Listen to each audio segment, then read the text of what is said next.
எதிலும் உன்னை காணலாம். பசி என்று தன் முன் வந்து கையேந்தி கேட்கும் போது தன் உணவை தந்தால் கூட உன்னை காணலாம். உன்னை காண பல கோடி இங்கு வாரி இறைக்கிறார்கள்.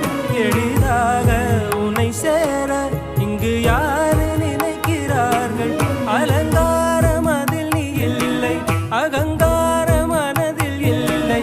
துளி கள்ளம் கபடம் கலந்திடாத அன்பில் இருக்கிறாய். உணர்ந்தேன் உனையே